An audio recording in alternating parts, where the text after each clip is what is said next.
The Washington Wizards were once one of two expansion teams in 1961, originally known as the Chicago Packers. They then went on to be the Bullets before claiming the name that they now have in 1997, the Washington Wizards. Throughout the Wizards' history, they have been a up and down franchise, but as of recently, it's been more down. The team hasn't seen a winning record in years at this point, the last winning record season being in 2017-2018 when John Wall was still leading the team. The last time the team made the playoffs was a little bit more recently in 2020-2021 at only a record of 34 and 38. But the last time the team has made it past the second round, you have to scroll back all the way to 1978-1979 when the team lost in the NBA Finals the year after securing the NBA championship in 1977-1978. Since the 70s, the Washington Wizards have been the laughingstocks of the league. They do have a timeout. Decide not to use it. Curry, way downtown. Bang! Bang! Oh, what a shot from Curry! With 0.6 of a second remaining. Yo, what is up, everybody? Welcome back to another episode of Game Time. It's your boy Dom, and we're going to jump right into things here today. Now, before we get into anything, if you guys do enjoy, make sure you guys drop a like and subscribe for more. It greatly helps out the channel and is much appreciated. With all that said, let's jump right into things here today, where we are obviously talking about none other than the Washington Wizards, or as they could be known right now, the worst team in the NBA. Just today, the Wizards fell below the Detroit Pistons in the standings to capture the worst record in the NBA and a record of 9-50 in an overtime loss to the Los Angeles Lakers, in which I watched Kuzma shoot one of the worst attempts at a game-tying three-pointer I think I've ever seen, where he tried to step it back at the top of the key and absolutely bricked the shit out of the shot. But yeah, the Washington Wizards have moved to the bottom of the standings in a season where we were watching Detroit put a historically terrible season together where they lost like 28 games in a row, and yet Washington has outdone them to be the worst team. Just truly phenomenal trash from an organization. But maybe they're trying to get the number one pick. Who knows? I want to highlight quickly before we get further into the episode the tweet that I put on the thumbnail that all of you have seen, and I'm sure you have seen before. And it is the infamous tweet that Kyle Kuzma put up during the Detroit Pistons and Boston Celtics game on December 28th, 2023, where he said, "At this point, it's like, don't be that team." And it is just so ironic. Like, we've been clowning him specifically for the tweet over the past really couple months as the Wizards have slowly crept closer and closer to the Pistons. The Pistons have even beat the Wizards this year. And so he has kind of dealt with the backlash from that tweet the entirety of the season, but finally it kind of came to a point where it is just beyond hilarious in the fact that now the Wizards are actually below them. I cannot believe that is the reality we're living in, where he was so confident in the Wizards for whatever reason to put out that tweet that it just completely backfired in his face, and it's hilarious, especially from a guy who had the opportunity to leave the Wizards and go to a winning organization, which we'll talk about later. But first, I want to look at what is actually going on with the Wizards this season, their roster, and some kind of outlook for the future before I jump into kind of some of the more hilarious stuff around just Kuzma specifically. As for the Wizards this year, obviously, like I said, they are 9-50, 15th in the Eastern Conference, and are not good. They play at the fastest pace in the league, if that's anything, but between the Kyle Kuzma stuff and the Jordan Poole issues this season, there has not been a lot to like. They are one of the worst defensive teams in the entire league with a defensive rating of 28th out of 30th, giving up 120.2 for their defensive rating. And then as it goes for points per game, they are just right below the middle of the pack, nothing special at 18th, not a high scoring offense by any means, which maybe you would expect from a team that's so bad defensively. But no, they average less points by quite a bit than they give up per game, which is just phenomenal in a year where offenses seem to be doing better than ever. The Washington Wizards continue to be terrible. I will say, when researching for the kind of intro and hook to this, I never knew that the Wizards were originally the Chicago Packers when they came in 1961. Obviously, everybody knows them being the Bullets, and being in Baltimore prior and then going and becoming the Wizards later on. And so I knew that. I never knew that they were the Packers, though. So that's a fun piece of trivia that I guess now I have and you guys have um, about the Wizards, which I'm not sure there's many fun facts to know about them. As for the actual roster and what they are fielding this season, Kuzma has been good. So though I will talk shit and just laugh at kind of the whole situation, he's been good. Obviously, we all knew Kuzma was never going to be a number one option on a team that was good.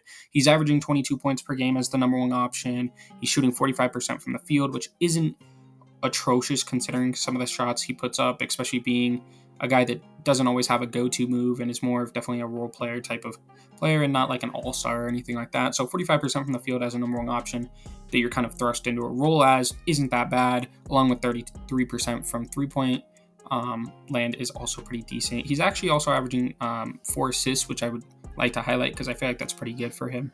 I'd have to pull up his career averages in that regard, but I do think as it goes for this season, that's a pretty good average for him. His running mate, though, in Jordan Poole, who was brought over in the Chris Paul trade, which we'll highlight the details of that here in a minute, has not had such a good season. Now, he has had a better couple games since being benched recently, where he's had over 30 points in the last 2 games that he was benched, I believe 31 and 34 respectively, but he was terrible. He is one of the worst efficiency players in the entire league, shooting under 40% from the field as a whole, shooting just over 30% from 3 on nearly 7 attempts per game. He's averaging 16 points per game. It's not been what the Wizards thought they were getting for him, and it's kind of absurd because when the trade for him from Golden State to the Wizards went down, it felt like they just did not get the value that you would have thought Jordan Poole would have garnered. But at this point, it looks genius by the Warriors. They're going to have a lot more cap space, a lot more flexibility going into the future to keep building around Steph Curry and try and make this a good final run for the rest of his career. And it's just, I don't know, it's crazy to think about because really you can track it all the way back to the punch where Draymond punches him and his confidence clearly wasn't there on the court. The chemistry wasn't there. He ends up getting moved. But you would think that with the change of scenery, he would have done better. Yet when he first gets to Washington, he looks absolutely depressed out of his mind. And, everybody on the internet had a fun time with that. But it's crazy to see a guy that I felt had so much potential. I mean, this was a guy that I was really, really talking up heavy to replace Curry after Curry retired. And obviously not be Curry, but still, they would still have a top, an all-star level guard, not an MVP and a unanimous MVP and a top 10 player all time and a clear, easy first ballot Hall of Famer, but they would still have an all-star level guard to lead their roster and kind of go into the next phase of things. I was obviously very high on James Wiseman as well, which both of those, I guess, didn't really work out in the way that you thought for the Warriors. But Jordan Poole, I mean, he was a later pick, really developed when Curry was out, especially the year that they go and win the championship. He was putting up all NBA first team level of numbers. He was just shooting the shit out of the ball. He was a guy that could get hot, and if he was hot shooting the ball, he could score better than anybody in the league or as good as anybody in the league. And it was just crazy to see such a drop off from him. I am hoping that he can kind of start to rejuvenate some parts of his career. I know there's been some talk that, he's looked at as the worst contract in the league right now, which is kind of absurd to me. And again, we'll get into his contract here in a minute, along with the trade details and everything.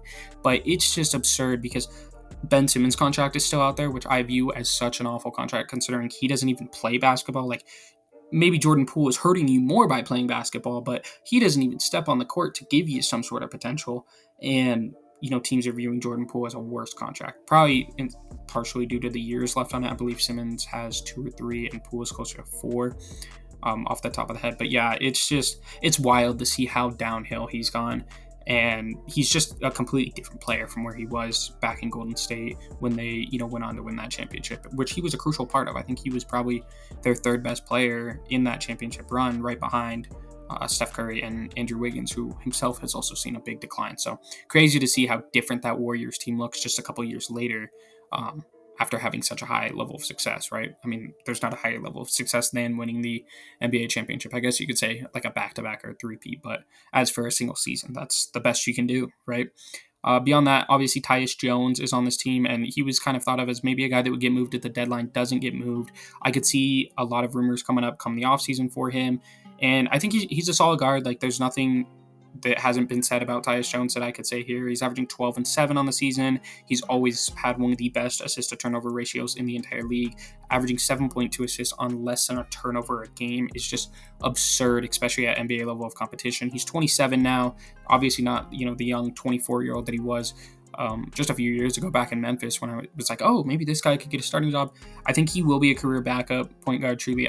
I know he's started some on the Wizards, but I mean, most of this team is either role players or backups as it goes. So, at that point, he's a starter. But yeah, I mean, he's been nothing short of a Tyus Jones season, and I don't think he's elevated the team at all, but he's obviously definitely not hurt the team.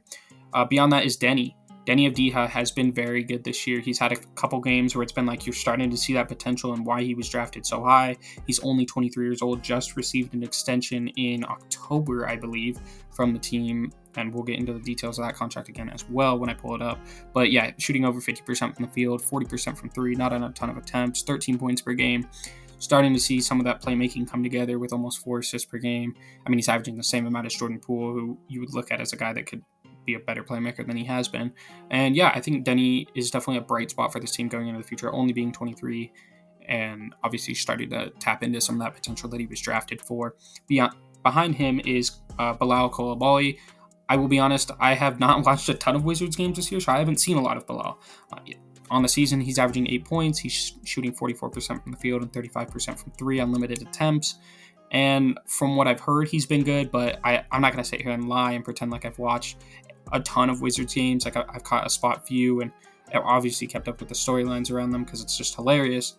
But, he looks to be a guy that does have some potential, only being 19, obviously played with Wemby overseas. And so we'll see what he can kind of develop into them. Obviously, they put a lot of draft stock into him, but even if it takes him 2 or 3 years to develop, he'd still be younger than what Denny is now, who we're just starting to see some of the potential tap through. So hopefully he continues to be a good prospect for them because they need all the talent they can get on this team, similar to the Pistons, who I still cannot believe that the Wizards managed to make their season worse than what the Pistons were, because we were sitting here speculating for weeks upon months of if the Pistons would have the worst percentage record in history, and somehow they don't even have the worst record this year, which is just crazy to think about. Now, there's time to change that, and the Pistons do have a harder schedule as we go for the rest of the season, but yeah, it's just crazy.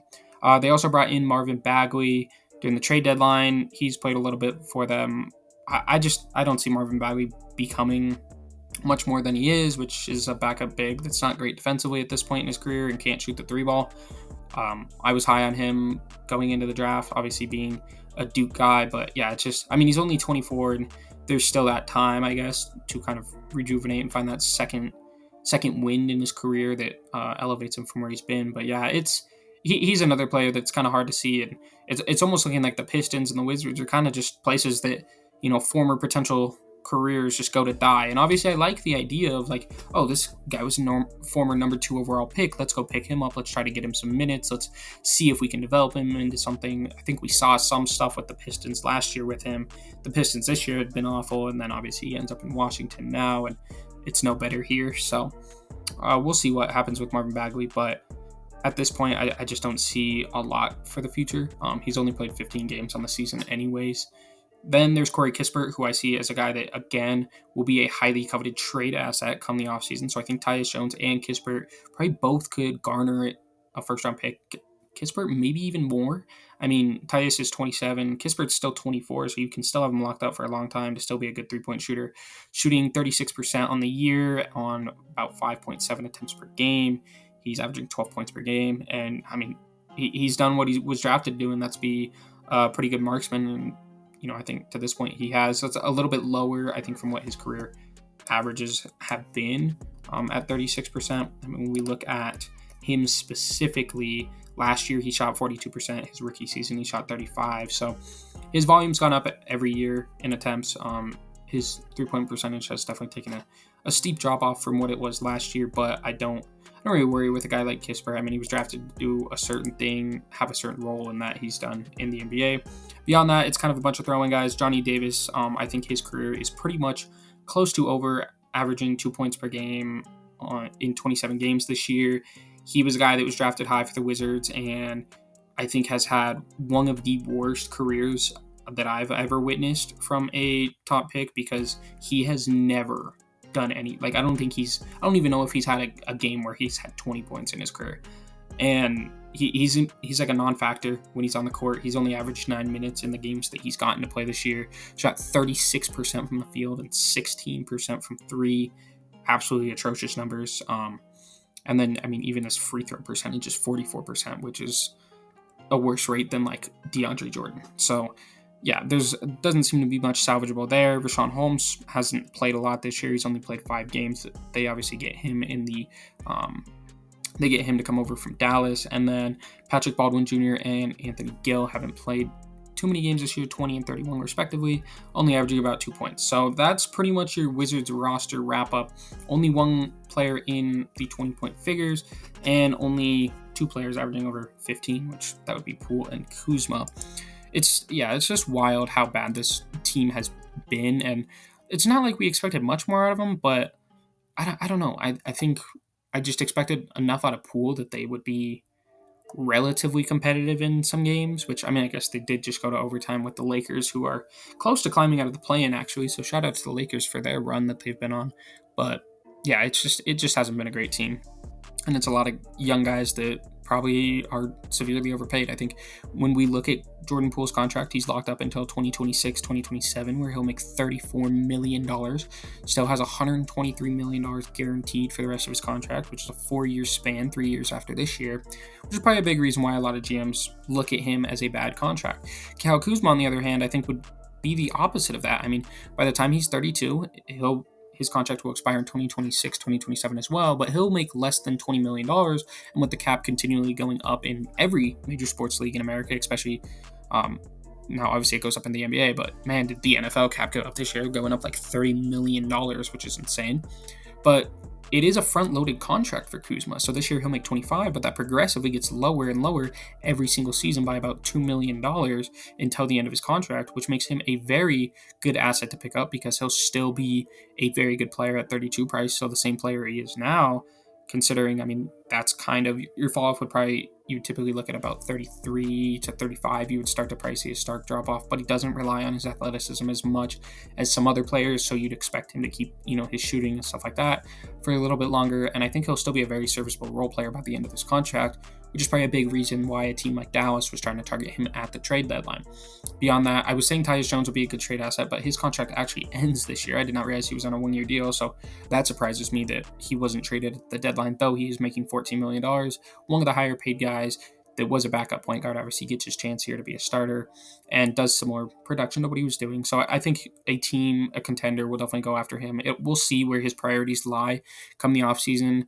There could be potential that maybe he reunites in Memphis. I think he would be good there, especially with some of the young guys they have off the bench. Or maybe he goes to a separate contender or resigns to try and get that bag and keep a good player on the Wizards roster, which, I mean, they'll take anything they can get, right?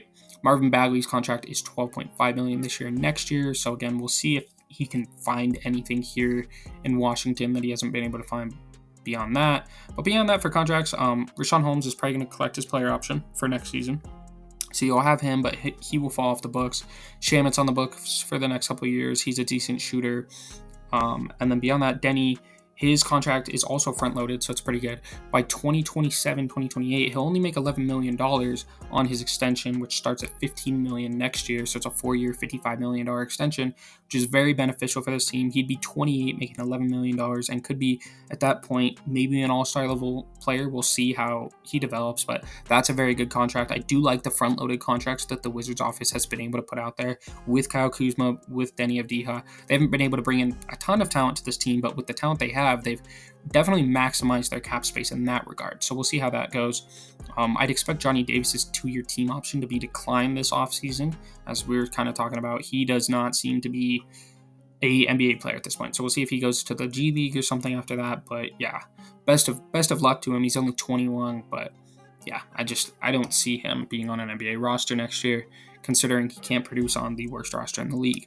And that's really the contract situation. So beyond Jordan Poole, you have a pretty nice and flexible contract situation as it goes for the roster. Again, Corey Kispert will be an expiring deal next year in his last year of his rookie deal. So if you trade him somewhere, they can give him that rookie extension as well, which is kind of beneficial for a team. And yeah, there's just a lot of asset there, I think. So hopefully you can move on from him, get a pick.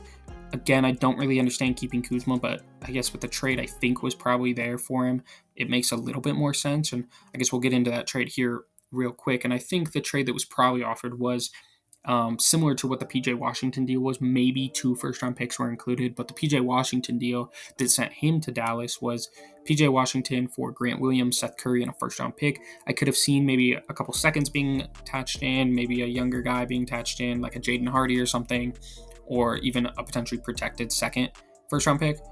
Obviously, I think that just becomes due to the fact that Kyle Kuzma is a significantly better player than PJ Washington, though PJ Washington is a good player and has been very good for Dallas since they've picked him up. If you guys do want to see my Dallas video, I will link that in the top card, in the top right, and in the description down below for you guys. But I think it would have been something similar to that. So nothing outrageous for the Wizards, who obviously he's 28. You're not necessarily in a rush to trade him. You could trade him in the offseason for when you maybe have a little bit more of a plan, and it's not like you have a lot of guys to really give minutes to anyways, beyond who's getting minutes on the roster. So that wouldn't really make a lot of sense. So I could see why they would have declined it. They did ask Kuzma, like, if he wanted to, essentially kind of treating it like he had a no-trade clause, which he did not get when he signed with them. But yeah, he essentially was treated like he could exercise a no-trade clause, in which he did. He told him that he was committed to staying there. I don't expect Kuzma to finish his contract there. I think if he does, then the front office probably should be completely fired and wiped out, because that would be an awful decision. You're just not going to go anywhere with a guy who barely averages 20 points per game as the number one option, who's already 28 years old, and you're the worst team in the league. It just doesn't bode well for a complete future plan. But that does seem to be kind of what happened, and I could understand why you'd be okay keeping him for the rest of the year and maybe feeling out a potentially better offer than that, right? Obviously, Grant Williams' contract isn't a very good contract to take back either, and so you'd have him and Jordan Poole on the books for the significant future, which maybe you'd rather not take something back like that in some sort of trade.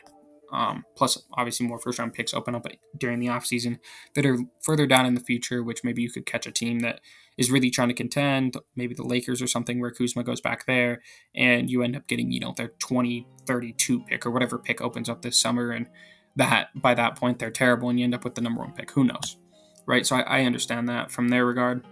As for total trades that this team has kind of made recently to put this roster together, obviously the Jordan Poole trade, where he was traded from Golden State with Patrick Baldwin Jr., Ryan Rollins, and a first-round pick that was top 20 protected for Chris Paul and a second, which is I think it's insane that, like, they almost traded away his contract, which now it makes sense, but like at the time it was wild. It was wild for sure to see that be what went down as things were considered. Beyond that, obviously you pick up Marvin Bagley at the trade deadline for Gallinari and Mike Muscala. I believe you also got a second-round pick in that deal. So, I think it was mostly Detroit getting off of a little bit of a contract, and the Wizards being willing to take a second-round pick in that regard. Not really much of a trade that you got to think about there. You also got Isaiah Livers in that trade as well. And then Richaun Holmes you get in the Daniel Gafford trade, which probably would have included Kuzma. It would have just extended that to a larger trade, essentially combining the PJ Washington and the Daniel Gafford trades together. Gafford, I think, has been a good center, but I also understand getting the assets for him. You get a future first-round pick this year from OKC for Dallas, and Richaun Holmes, who, again, will have a contract next year, but he'll be expiring next year, so he's always a guy that you're not too worried about being on the Bucks, because you don't look to be that good next year anyways. Though I do think Gafford's been a solid player for them and kind of a staple for this roster for the last few years, it makes sense to move on from him and get a pick. As it goes for their picks this offseason, they currently are projected to get the number one pick. We'll see how the lottery falls. In my opinion, I think the Pistons were robbed last year, and if the lottery is somehow rigged, they definitely deserve it this year. But yeah, again, we'll see how the lottery falls. Right now, they have the best odds, or tied for the best odds at the number one pick with the San Antonio Spurs and the Detroit Pistons. They also have pick 24. That could fluctuate, though, because that OKC pick that they got, that technically pick 24 would be the Clippers right now. It's a second of worst from the 4 teams that are following OKC, the Clippers, Houston, and Utah. So it will probably be the worst of the picks between the Clippers and OKC. OKC did just lose today. The Clippers have lost a couple games recently, but they're both at the top of the standings. So it'll be somewhere in the late 20s, but it's not a bad pick to add another young guy to the roster. And then you have a second round pick from the Bradley Beal trade, which is pick 53 from Phoenix. So that's kind of what you're looking at as it goes for this season. You traded away your second round pick, which right now would be the best second round pick, essentially a first round pick at pick 31. So that is with Utah. I don't know which trade that was in, but they don't have an abundance of picks like OKC, but having, potentially the number one pick plus a later pick, there's a lot that you can do with that to hopefully kind of rejuvenate this roster. I think it's similar to what Houston had this last offseason where, obviously they go get the Thompson brother and then they go get Cam Whitmore, both who have been impactful rookies for them this season. As it goes for the rest of the season, they don't have the worst schedule or anything like that. They are on a 10-game losing streak, or a 13-game losing streak. They lost all of their last 10, which is worse than Detroit, who is technically on a 1-game win streak and are 3-7 in their last 10. Actually, fairly decent considering it's Detroit, right? I mean, that's the same record in the last 10 games that that Utah has had, which was a borderline playoff team at this point. Or play-in team. I think they're the one team that maybe could sneak in if the Warriors or the Lakers kind of slowed up as things go on. But it doesn't look like either of those teams are slowing up. As it goes for strength of schedule, the Washington Wizards have the 21st hardest schedule for the remainder of the season, so the 9th easiest in other terms. They do play Boston a couple more times, Milwaukee, Minnesota, and teams like that, but they also have another chance to play Detroit. I wish, and I don't think that is the last game of the year. I can actually check because I have their schedule pulled up. I wish that was the last game of the year and it was like for the worst team in the league. It's not. They play Boston, their final game of the year. They play Detroit on March 29th, so mark that on your calendars. They play them at the end of the month. I just think that would be so funny if that would have been the last game of the year and they played Detroit and it was like, you have the tweet coming back up where it's like, oh, you don't want to be that team, but this team or this game decides it all. And we'll see how that Detroit game goes. That game could decide who has the worst record this year. We don't know at this point. Detroit does have a harder schedule. So if you want to try and have the worst record, the worst 3 teams all are guaranteed the same odds at the first overall pick. So it doesn't really matter in that regard. And I don't see either Detroit or Washington kind of slipping out of that, but Detroit does have a harder schedule as it goes for the rest of the season. So maybe Washington isn't the worst team in the league, but yeah, the Wizards they aren't a good team. I don't think they're going to be a good team, and it's hard to say when we will see the Wizards have success again. Obviously, like I said in the intro, they haven't been past the second round since 1979, and that's considering they've had Gilbert Arenas, who was electric when he played for them, right? Obviously, you could say he was a true shooter when he played for them. They've had John Wall. They've had Russell Westbrook, Bradley Beal.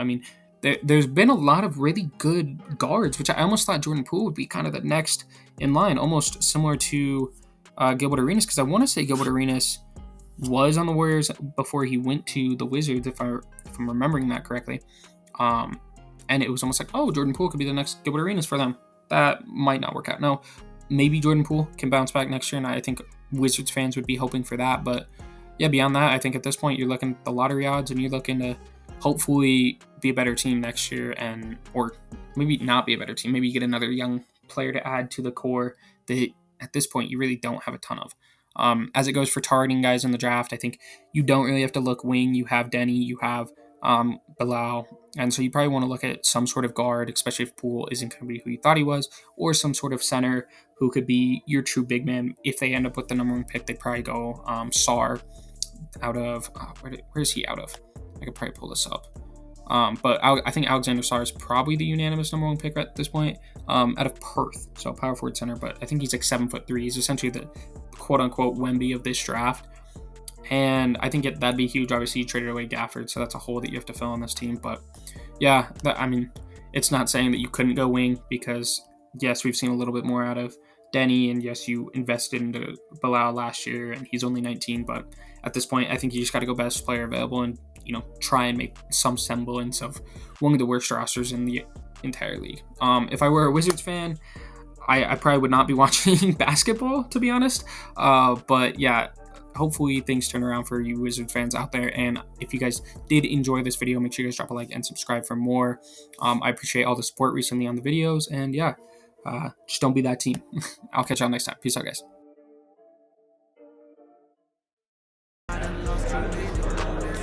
Washington. Who's still on Washington team? Kuz. I'm taking Kuz at the 4.